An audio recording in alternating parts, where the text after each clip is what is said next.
ماں باپ کو ستانا ایسا گناہ ہے جس کی سزا انسان کو دنیا میں مل جاتی ہے، لیکن عام طور پر ہم توجہ ہی نہیں دیتے، سوچتے ہی نہیں کہ ہم ایسا کچھ کر رہے ہیں۔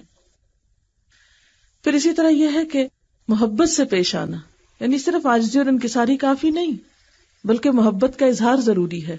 یعنی مثلاً اگر آپ کندھے جھکا کے، نظریں جھکا کے، خاموش جا کے پاس بیٹھ جاتے ہیں اور کوئی بات ان سے نہیں کرتے، تو یہ کیا ہے؟ یہ احسان نہیں ہے۔ اس لیے ماں باپ سب سے زیادہ اس کے اہل ہیں کہ ان کے ساتھ یہ محبت کا رویہ رکھا جائے۔ پھر اسی طرح یہ ہے کہ محبت سے پیش آنے میں یہ بھی ضروری ہے کہ احسن طریقے سے گفتگو کی جائے ان کے ساتھ۔ قرآن پاک میں اللہ تعالیٰ فرماتے ہیں فَلَا تَقُلْ لَهُمَا أُفٍّ وَلَا تَنْهَرْهُمَا، ان کو اف تک نہ کہو اور ڈانٹ کے بات نہ کرو، یعنی ماں باپ سے بات کرتے ہوئے ان کو ڈانٹو نہیں، ایسے لہجے میں بات نہیں کرو جیسے تم اپنے برابر والوں سے کرتے ہو یا اپنے سے چھوٹوں سے کرتے ہو، ان کے ساتھ ادب اور احترام کی بات ہو۔ پھر اسی طرح گفتگو میں کیا ہونا چاہیے؟ نرمی سے گفتگو ہونی چاہیے۔ حدیث میں آتا ہے کہ آپ صلی اللہ علیہ وسلم نے فرمایا جو شخص اپنے ماں باپ کی ملاقات کو جاتا ہے تو اللہ تعالیٰ ہر قدم کے بدلے 100 نیکیاں لکھتا ہے، 100 گناہ معاف کرتا ہے، 100 درجے بلند کرتا ہے۔ پھر جب ان کے سامنے بیٹھ کر محبت اور شفقت سے اچھی باتیں کرتا ہے تو اللہ تعالیٰ اس کو قیامت میں نور دینے کا وعدہ کرتے ہیں، اور جب وہ اٹھتا ہے تو گناہوں سے پاک صاف ہو کے اٹھتا ہے۔ کتنا اجر و ثواب ہے اس کوشش کا، کس کا؟ ملاقات اور پھر پاس بیٹھ کر محبت اور شفقت سے اچھی باتیں کرنا۔ لیکن عام طور پر دیکھا گیا ہے کہ بچے ماں باپ کو بھولے رہتے ہیں، اپنی دنیا میں جب تک خوش ہوتے ہیں ان کو ماں باپ یاد نہیں آتے، لیکن جب گھروں میں کوئی پریشانی ہوتی ہے، کوئی دکھ ہوتا ہے، کوئی مسئلہ ہوتا ہے، پھر والدین کو جا کے پریشان کرتے ہیں اور پھر پریشان کرتے چلے جاتے ہیں، حتیٰ کہ ان کی زندگی میں کوئی سکھ اور سکون نہیں چھوڑتے۔ اس رویے سے بھی پرہیز کرنا چاہیے۔ ٹھیک ہے کہ ماں باپ سے آپ اچھی ایڈوائس لے سکتے ہیں، مخلصانہ مشورہ لے سکتے ہیں، بہت کچھ آپ کو ان سے مل سکتا ہے، وہ آپ کے مسائل سب سے بہتر طور پر حل کر سکتے ہیں، لیکن بات یہ ہے کہ صرف ایسے ہی موقع پر ہمیں ماں باپ کیوں یاد آتے ہیں، یا صرف ہم دکھ اور تکلیف کے لیے ہی ماں باپ کے ساتھ تعلق کیوں رکھتے ہیں، یا دکھ اور تکلیف کے وقت ہی ماں باپ کا تعلق کیوں یاد آتا ہے، اور صرف دکھ دینے کے لیے کیوں پہنچ جاتے ہیں۔ اسی لیے عام طور پر دیکھا گیا ہے کہ سمجھدار اولاد اپنے صدمے، دکھ، غم عموماً خود ہی برداشت کر لیتی ہے یا اس کو اپنے طور پر ہی حل کر لیتی ہے، اور ماں باپ کو پریشان کرنے اور ستانے سے پرہیز کرتی ہے۔ پھر اسی طرح ان کو برا بھلا نہیں کہنا چاہیے۔ اب دیکھیں کہ دنیا میں ہر طرح کے انسان ہیں، سب ماں باپ کو بہت نیک، متقی، پرہیزگار اور شریف لوگ نہیں ہوتے، چور ڈاکو بھی کسی کے ماں باپ ہی ہوتے ہیں، یا اسی طرح اور غلط کام کرنے والے بھی بعض اوقات ماں باپ ہوتے ہیں۔ اب مثلاً عبداللہ بن ابی جو تھا وہ خود منافقوں کا سردار تھا، لیکن بیٹا اس کا سچا مخلص مومن تھا۔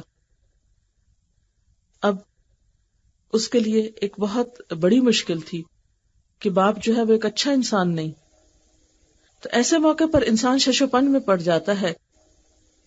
مثلاً کسی کا باپ جس کا کیریکٹر اچھا نہیں، یا اس کی عادات اچھی نہیں، یا وہ بہت زیادتی کرتا ہے، بہت بد اخلاقی کرتا ہے، مثلاً اس کی ماں ہی کے ساتھ، یا کسی بھی طرح وہ ایک اچھا انسان نہیں، تو ایسے میں انسان حجت تلاش کر لیتا ہے ماں باپ کے ساتھ بدتمیزی کرنے کی۔ بہت سے بچوں کو دیکھا گیا ہے کہ وہ ماں باپ کے ساتھ بدتمیزی کرتے ہیں اور یہ کہتے ہیں کہ آپ اچھے انسان نہیں ہیں۔ کئی ایسے لوگوں کو دیکھا گیا جو نئے نئے دین کی طرف آتے ہیں، خود نماز پڑھنے لگتے ہیں، اگر ماں باپ نہیں پڑھتے تو بدتمیزی کے ساتھ ان سے معاملہ کرتے ہیں اور تنگ کرتے ہیں، پریشان کرتے ہیں، یا ان سے میل جول چھوڑ دیتے ہیں۔ تو ہمارا دین ہمیں یہ نہیں سکھاتا۔ آپ صلی اللہ علیہ وسلم نے تو حضرت اسماء کو، جبکہ ان کی والدہ مشرکہ تھی، ان کے ساتھ بھی حسن سلوک کا سبق دیا۔ اور پھر یہ کہ نہ صرف یہ کہ اپنے ماں باپ کو برا بھلا نہیں کہنا چاہیے، کسی دوسرے کے ماں باپ کو بھی نہیں کہنا چاہیے، کیونکہ ماں باپ تو سب کے محترم ہوتے ہیں۔ عبداللہ بن عمر فرماتے ہیں کہ نبی صلی اللہ علیہ وسلم نے ارشاد فرمایا، سب سے بڑا گناہ یہ ہے کہ انسان اپنے ماں باپ پر لعنت بھیجے۔ عرض کی گئی یہ کیسے ہو سکتا ہے؟ آپ نے فرمایا کہ ایک شخص کسی کے ماں باپ کو گالی دیتا ہے تو گویا اس نے خود اپنے ماں باپ کو دی. ہوتا کیا ہے، جب آپ کسی کو گالی دیں گے وہ پلٹ کے آپ کے ماں باپ کو دے گا. آپ نے اگر آغاز کیا ہے ایسے غلط کام کا تو گویا آپ اپنے ماں باپ کو خود ہی گالی دے رہے ہیں.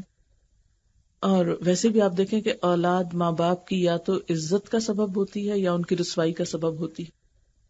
تو ہمارے اچھے کام جو ہیں وہ صرف ہمارے ہی فائدے کے نہیں ہوتے، ہمارے ماں باپ کے لیے بھی عزت کا سبب ہوتے ہیں، اور ہماری غلطیاں اور ہماری برائیاں ماں باپ کی بھی رسوائی کا سبب ہوتی ہیں.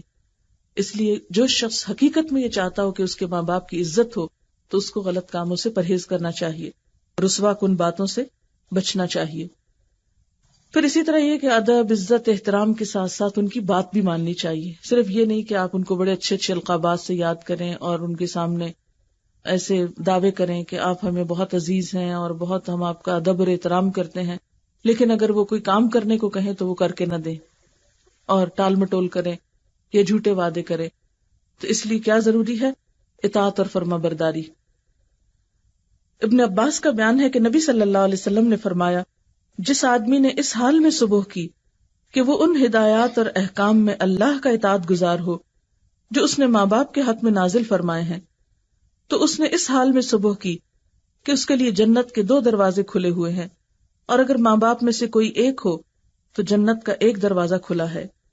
اور جس شخص نے اس حال میں صبح کی کہ وہ ماں باپ کے بارے میں اللہ کے بھیجے ہوئے احکام اور ہدایت سے منہ موڑے ہوئے ہے تو اس نے اس حال میں صبح کی کہ اس کے لیے دوزخ کے 2 دروازے کھلے ہیں، اور اگر ماں باپ میں سے کوئی ایک ہے تو دوزخ کا 1 دروازہ کھلا ہے. اس پر ایک آدمی نے پوچھا، اے اللہ کے رسول صلی اللہ علیہ وسلم، اگر ماں باپ اس کے ساتھ زیادتی کر رہے ہوں تب بھی؟ فرمایا، ہاں، اگر زیادتی کر رہے ہوں تب بھی ان کے ساتھ بدلحاظی نہیں کر سکتے، بدتمیزی نہیں کر سکتے، بد اخلاقی نہیں کر سکتے، پھر بھی خاموشی اور ادب احترام کے دائرے میں رہنا ضروری ہے. اور یاد کیجئے ان مثالوں کو جو میں نے بالکل شروع میں دی ہیں کہ اگر ستارے اپنی جگہ چھوڑ کر ٹوٹ کر زمین پہ گرنے لگیں تو کیا ہو. اگر ایک ستارہ یا سیارہ جو ہے وہ اپنے مدار سے نکل کر باہر کی طرف جانے لگے تو ہر چیز میں تباہی پیدا ہو جائے. تو بالکل اسی طرح جب اولاد اپنی حدود سے آگے نکل کر زیادتی اور بدتمیزی شروع کرتی ہے تو اس سے ماں باپ کے حقوق تلف ہوتے ہیں اور اللہ تعالیٰ کی ناراضگی ہوتی ہے. نبی صلی اللہ علیہ وسلم نے فرمایا، باپ جنت کا درمیانی دروازہ ہے، باپ کی اطاعت کر کے چاہے تو اس دروازے کی حفاظت کر یا نافرمانی کر کے برباد کر دے. آپ صلی اللہ علیہ وسلم نے یہ بھی فرمایا، بروا آباءکم تبر ابناؤکم، اپنے ماں باپ کے ساتھ نیکی کرو، تمہاری اولاد بھی تمہارے ساتھ بھلائی کرے گی. حضرت جابر بن عبداللہ سے روایت ہے، نبی صلی اللہ علیہ وسلم نے فرمایا، والدین کی نافرمانی سے بچو، اس لیے کہ جنت کی خوشبو 1000 سال سے آتی ہے، مگر والدین کی نافرمانی کرنے والا اس کی خوشبو نہیں پائے گا.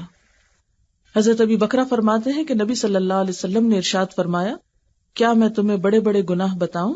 صحابہ نے عرض کیا کہ اے اللہ کے نبی صلی اللہ علیہ وسلم، ضرور ارشاد فرمائیے. آپ نے فرمایا، سب سے بڑا گناہ اللہ کے ساتھ کسی کو شریک ٹھہرانا ہے اور اپنے والدین کی نافرمانی کرنا ہے. اس وقت آپ تکیہ لگائے ہوئے تھے، تکیہ چھوڑ دیا، فرمانے لگے، اور جھوٹ بولنا، جھوٹی گواہی دینا، سن لو، جھوٹ بولنا، جھوٹی گواہی دینا برابر ہے. یہی فرماتے رہے، میں سمجھا کہ اب آپ خاموش نہ ہوں گے. یعنی اتنا زیادہ آپ نے جھوٹ کو ناپسند کیا. اور آپ جانتے ہیں کہ ماں باپ کی نافرمانی ان گناہوں میں سے ہے جس کی سزا دنیا میں ملتی ہے. حضرت ابو بکر سے روایت ہے کہ رسول اللہ صلی اللہ علیہ وسلم نے فرمایا، اللہ تعالیٰ تمام گناہ معاف کر دیتا ہے ان میں سے جو چاہتا ہے، مگر والدین کی نافرمانی، پس تحقیق اللہ جلد ہی سزا دیتا ہے ماں باپ کی نافرمانی کرنے والوں کو دنیا کی زندگی میں مرنے سے پہلے. یعنی کچھ گناہ تو ایسے ہیں جو دنیا میں ان کا اثر نہیں ہوتا، آخرت میں جا کے انسان کی پکڑ ہوگی، لیکن ماں باپ کو ستانا ایسا گناہ ہے کہ جس کا اثر دنیا میں ہی انسان کو پتہ چلنے لگتا ہے.